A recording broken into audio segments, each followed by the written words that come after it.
Welcome to Just a Minute.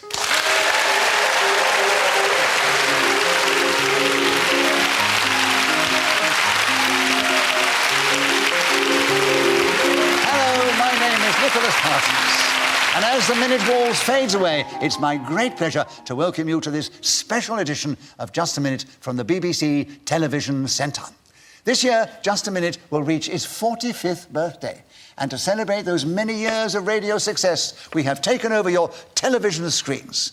So without further ado, please welcome to the show those four talented and exceptional show business personalities. And they are, seated on my right, Paul Merton and Shappi Khorsandi, and seated on my left, Julian Clary and Stephen Fry. Please welcome all four of them.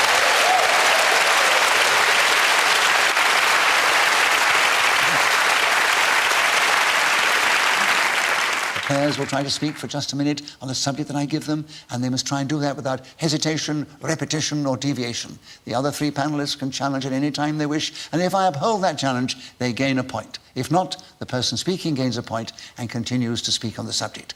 And by the way, they can repeat the subject on the card. Paul, the subject here is excuses for being late. You have 60 seconds as usual, Paul, and your time starts now. Perhaps one of the best excuses for being late is being late. If you are dead, you can't be expected to keep appointments. Other excuses which are wonderful are to refer to outside phenomena. God at my homework, you might say, on the way to theological college. Or indeed, the tsunami was so great coming down Streatham High Street. Stephen, you challenged. I was a repetition of great. Yes, probably. I don't listen to what I'm saying. It's hard enough coming out with it in the first place. So, Stephen, you have a correct challenge. You get a point for that, of course. You take over the subject. There are 40 seconds available, and the time starts now. I suppose the disrepair of some sort of horological device like a watch or chronometer would be a reasonable excuse for being late. It stopped, it was retarded in some fashion, and I wasn't able to tell the time and thought that I was being punctual. As a matter of fact, I was horrifically late, and I'm embarrassed and ashamed. It's not an excuse, it's a reason. And sometimes the two are confused. An excuse is... hello. Paul challenged. Oh, there was a tiny hesitation. Yeah. There was a definite hesitation, Definitely. Yes. He stumbled over the words, so we call that hesitation. So, Paul, you get a point for that. Correct challenge. 18 seconds are still available, and your time starts now. There was a boy at school who specialised in being late virtually every day of the week, and he had the most fantastic reasons for his poor timekeeping. Excuse me, sir, I got my foot caught in a drain. There was an explosion at the gasometers, and I was helping police with casualties. These were genuinely things that he would come in and say.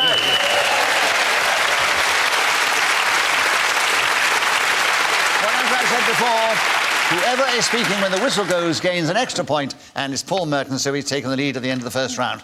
And who's going to begin the next round? Oh, Shappi. Yes, a lovely subject. The moon. Tell us something about the moon in just a minute, starting now. When I was a little girl at school, they told us that the moon was made of cheese. This is more of a comment on my education than the actual moon itself. It's not made of that substance at all. I've always suspected it's made. And Julian's challenge. Repetition of made. Yes, made. Does it count that if the second time in my head I misspelt it? No, darling, we can't stretch it as far as that. So, Julian, you have a correct challenge. You get a point for that, of course. And you have the subject of the moon, and there are 45 seconds available, starting now. Those of us who are rustic people, of course, know that the moon lights up the sky and makes everything absolutely gorgeous. In the city, you don't really see it. There are street lights. You may peer up towards the sky and see something vaguely yellowish. However, if you... Stephen challenge. There were two C's in there. Yes, you see there. I feel such a bully, and I don't want to. I understand. Oh, thank you. You can't help it. No, Stephen, those are the rules of the game. You're right, you're right. That's fine. And you've got a correct challenge, another point, and you have 32 seconds, starting now. La Luna. It's often considered a symbol of femininity. The silvery, reflective quality has, in mythology and symbology, for many years been seen as somehow... Julian challenge. Is there a word like... I'm sure there is. Symbology. Yes, there is. I'm afraid it became... I'm afraid it became awfully popular with that dreadful Dan Brown book because the character that Tom Hanks played in the film was actually a symbologist. That was his profession. Yes, just a yes will do. Oh, sorry.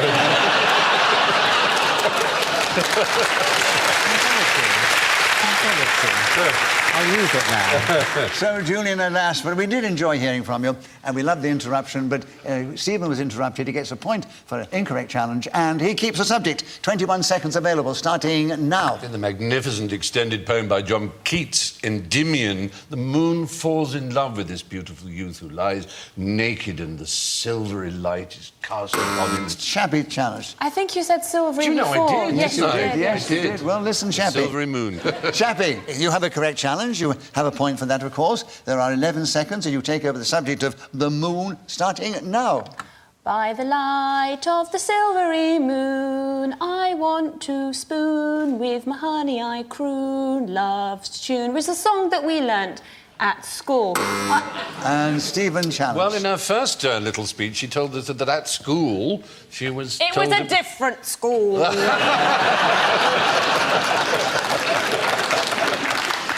No, it doesn't matter. No, Shappi, I think you've justified it. And I'm glad you have. Because there's only half a second to go. And it would be very unfair to take it away from you at that particular moment. So it was an incorrect challenge. You get a point for that. And you've got the moon. And whichever school you went to, whichever half a second, starting now. The moon on a stick?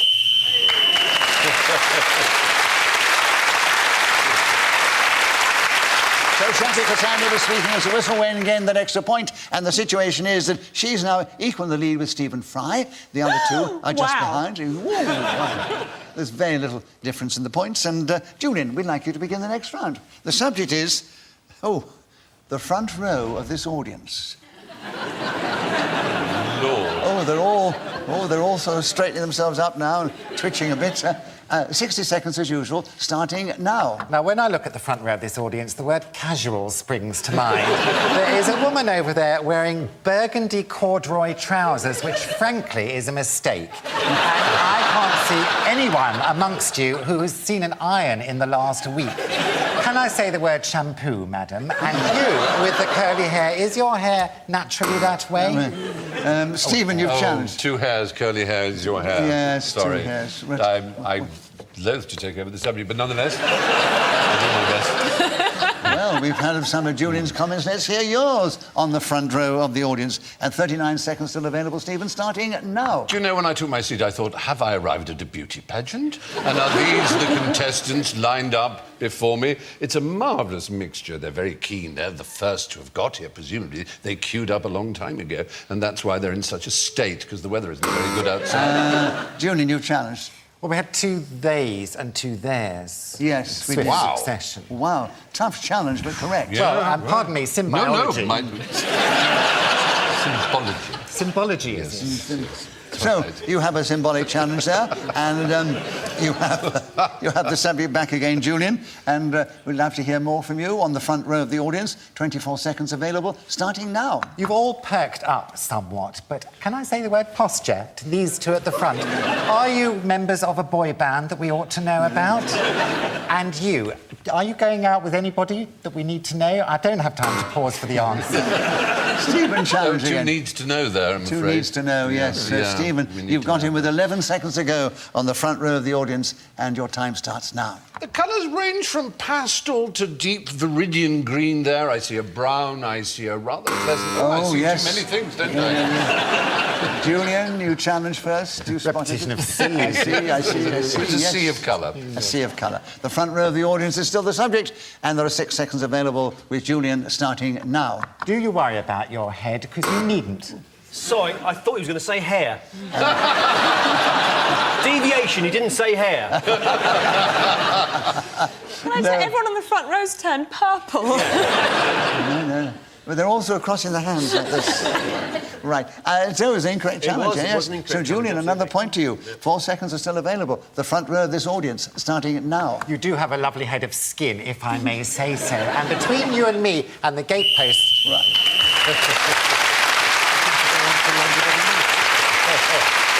So Julian Clary was then speaking as the whistle went, gained that extra point for doing so, and he's in the lead now with Stephen Fry, and the other two are only 1 or 2 points behind.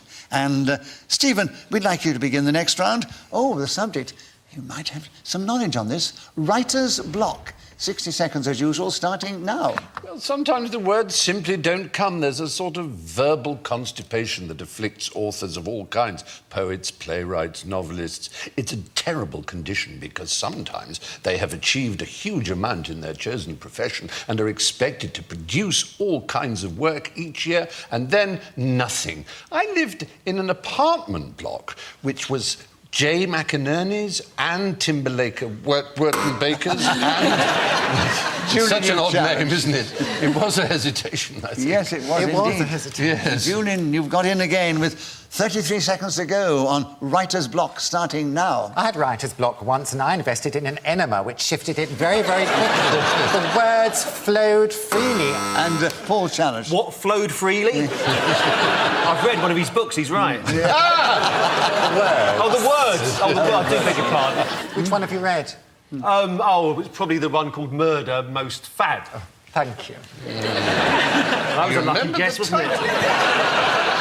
Oh, give him a point. Well, the audience did enjoy your interruption, so we Yes. give you a bonus point for thanks that, very much. right? But Julian, you were interrupted, He was, yeah. so you get a point for that, and you still have 27 seconds. Tell us something about writer's block, starting now. Writer's block is terribly frustrating. It's like looking at a blank page and nothing is swimming before you. Eventually, you may wander into the garden, look around at the trees, and perhaps the birds singing will inspire you, and that thrush will wave its way down to the... Paul, you challenged. Hesitation. It was a hesitation. Yes, he was keeping going magnificently, but there are still 10 seconds available, and it's with you, Paul Merton. The writer's block starting now. Writer's block, or a desk if you prefer. An object you need to lean on, drawers with pencils inside, perhaps an eraser, and then issues of paper in front of you.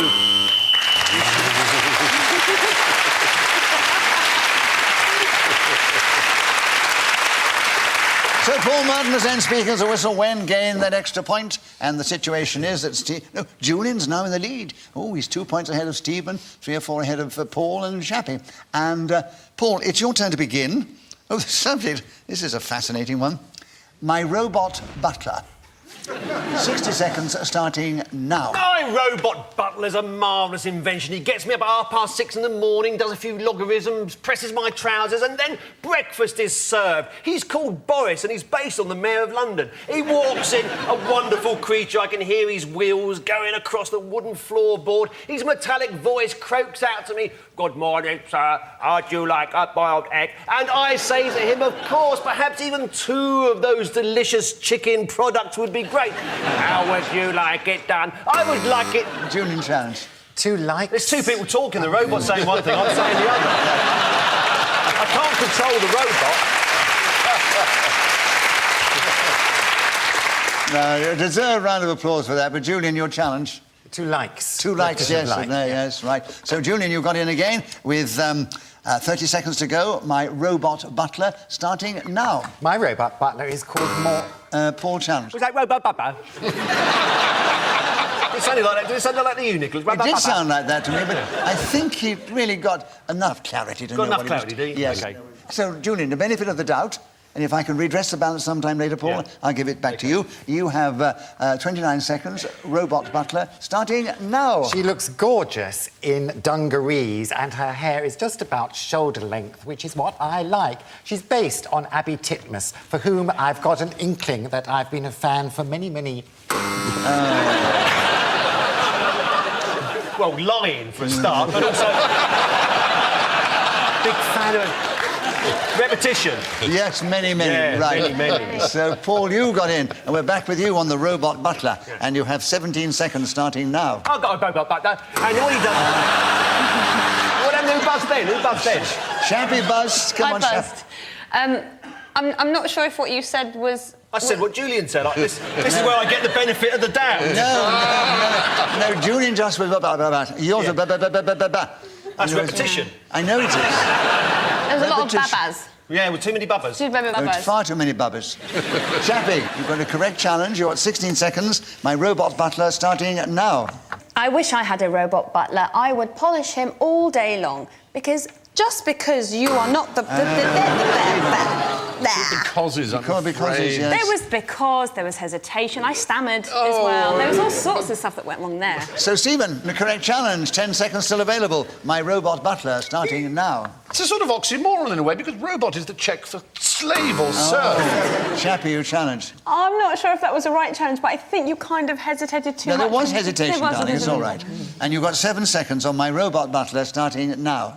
I take my robot butler on holiday, probably Barbados. I hear over there the care of robot butlers is second to none. In a way... Very good.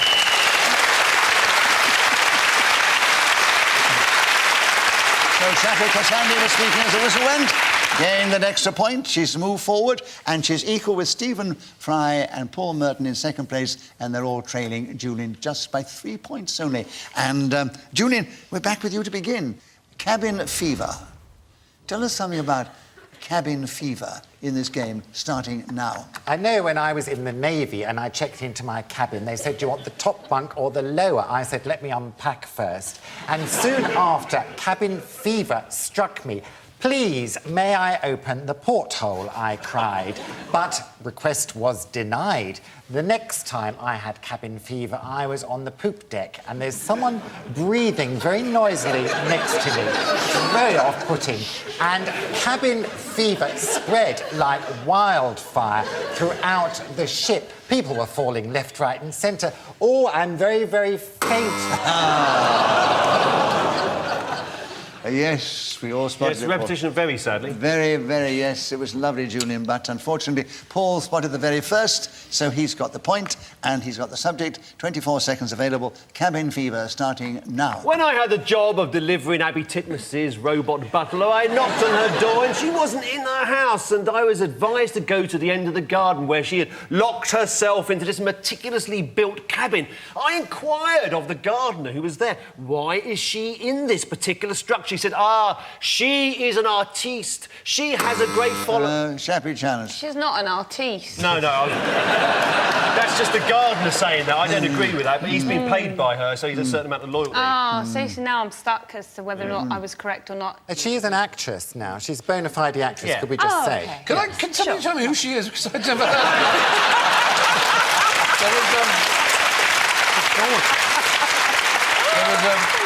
there was a marvellous England spin bowler called Titmus. He's the only Titmus I've ever heard of. I didn't know there was a... Who is Abby Titmus? She's an actress. She's got lovely milky skin. She's beautiful, very nice skin. She was with a well-known television presenter for a time, and that's right. how she got well-known. Okay. I will say no more. And Shappi, he did say she 3 times. He did say, well, that was my main point that I wanted to make. He said she 3 times, quite close together. So, as Paul's in the lead, and you haven't played the game as much as anybody else. Will I get the benefit of the doubt? Yes, you have. And you've got cabin fever with only 4 seconds to go, starting now. I shared a hotel room in Paris with my mother this weekend, and cabin fever is what both of us got.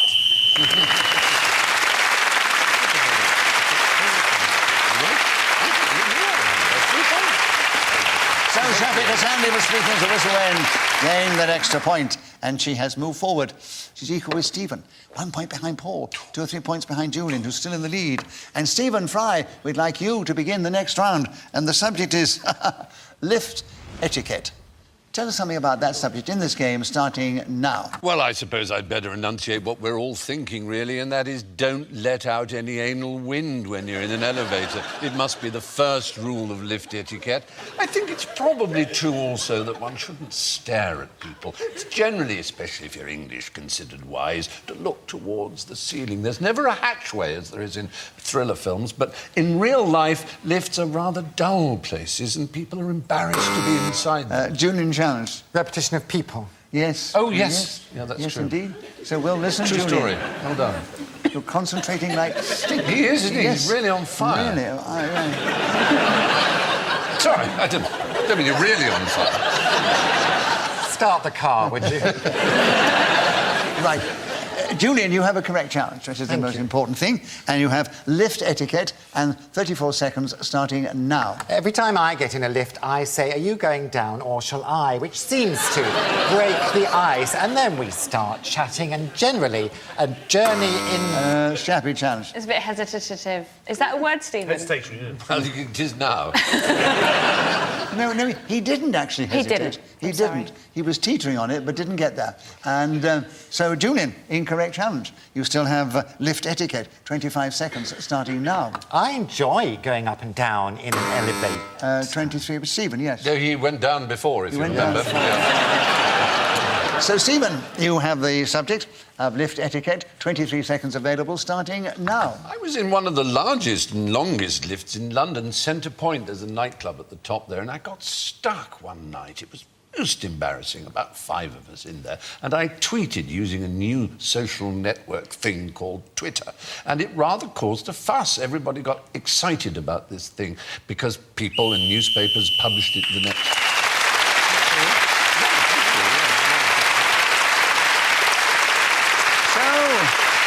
Stephen Fry was then speaking to his right. Gained an extra point. And the situation is, at the end of that round, he's moved forward. He's 1 ahead of Paul Merton, 2 ahead of Shappi, and he's trailing our leader, Julian, by 3 points. And whose turn is it to begin? Oh, Paul, we're back with you. Happy hour. Tell us something about that subject in this game, starting now. There are many happy hours throughout the day. Perhaps one of the most earliest ones are... Stephen, I don't know, I just find it ugly to use a double superlative, one of the most earliest. I hadn't used the first one out. Horrible. It's not really... It's a sort of deviation. I mean, it isn't, to be perfectly honest. Shakespeare uses it in one of the most famous speeches in Julius Caesar, the most unkindest cut of all. But it somehow just isn't nice style, is it? Yeah, but we're not bothered so much about style. That's it's about fine, then. whether you can keep going without hesitating, repeating words and so forth. That's perfectly all right, then. Paul, you have 55 seconds. You still... Another point, of course. Happy hour starting now. As the sun rises over the dew-kissed lawn and the rooftops of London glisten from the overnight rain, one can hear the earth, in fact, the very metropolis, rising from its slumber and greeting the brand new 24 hours that lie ahead. The happy hour is often referred to in cocktail bars or pubs where one is encouraged to become an alcoholic at half price. This is a fantastic inducement for those people who can no longer afford the hard liquor of their childhood.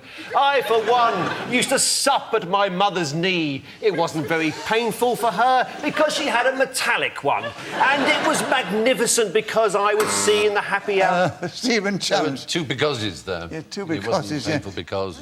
So, Stephen, you have a correct challenge. And you have 12 seconds, the happy hour, starting now. Well, I would endorse everything that Paul Merton just said, really. It does seem a rather cheap advertising gimmick and a way of getting young people drunk cheaply and early. Shappi challenge. Cheap and cheaply, they're not the same words. No. So, well, good job I didn't interrupt you then. That would have been well embarrassing. You did interrupt him, so it's an incorrect challenge. Sorry. He gets another... No, don't apologise to me, darling. Apologise to the others, because he gets another point, Stephen does. And he has 4 seconds, the happy hour starting now. I believe some of the legislature are rather... Julian challenge. Repetition of believe. Yes, you did say I believe before, It's yes. awfully good. I don't know, but I mean, it's so convincing. I thought you probably did. I probably did. I probably said rather, and I probably said people. You're very good at this, aren't you? Right. All right. Julian, correct challenge, another point to you. And you have 3 seconds only on happy hour starting now. Every hour is happy hour round at my place. Gin and tonics for all.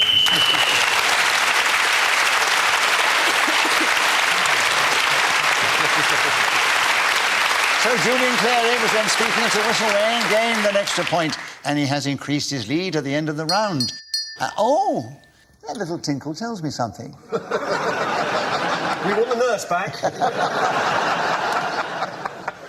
No, it is actually telling us that we have time for only 1 more round.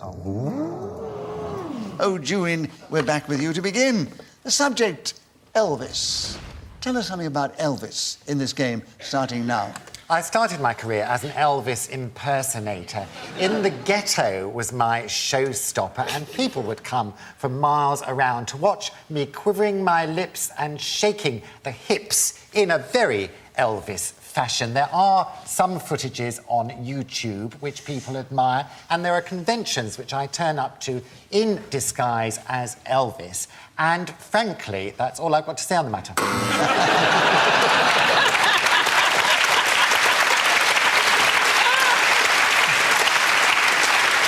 So, Paul, you got in there first. Came to an elegant stop. So we call that hesitation. Paul, you have the subject of Elvis. There are 33 seconds available, starting now. Julian.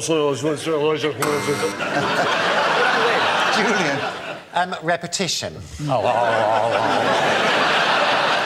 That's Elvis Presley, that's not my fault. He was a bit more distinct than that, I think. Was he? Well, not How towards the... how did he sound to you? Well, not towards the... I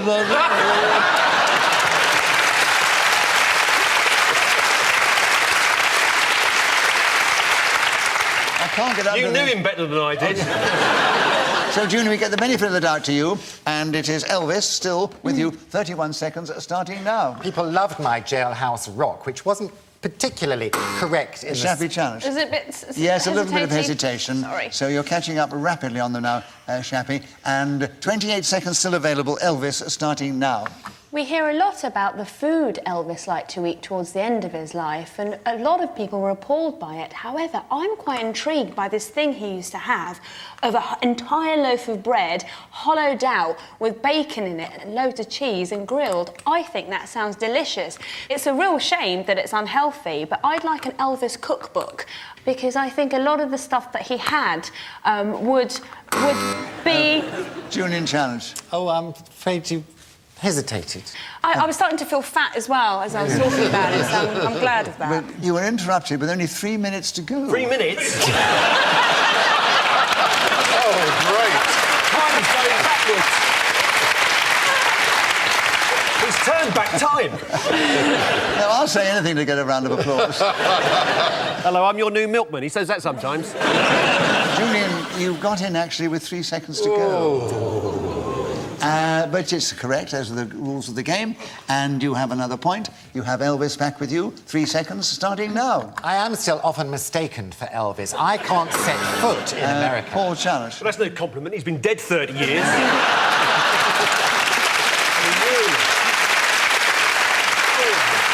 Although now you say it, I can see what you mean. Paul, I give you a bonus point because we enjoyed the interruption, but I don't know whether it's a legitimate challenge because there's only half a second to go, so what I'll do is give you both a point, all right? One to Paul Merton, one to Julian Clary, and that's the end of that round.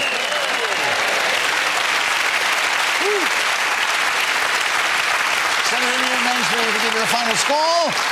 And Shappi did very well. She came in a brilliant 4th place. But no, it was very, very good. Only a few points behind Stephen Fry, who was in a very strong 3rd place. And 1 point ahead was Paul Merton, but 3 points ahead of him was Julian Clary. So we say, Julian, you are our winner today.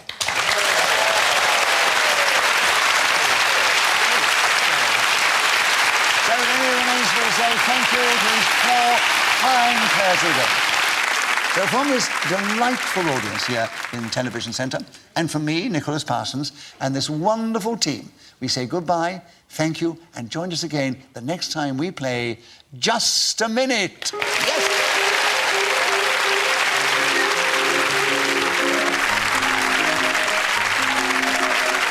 The week's news is about to get a bashing with Sandy Toksvig, Andy Hamilton, Jeremy Hardy, Miles Jupp and Rick Wakeman. The news quiz starting now on Radio 4. Or stay with BBC 2 for Eggheads next.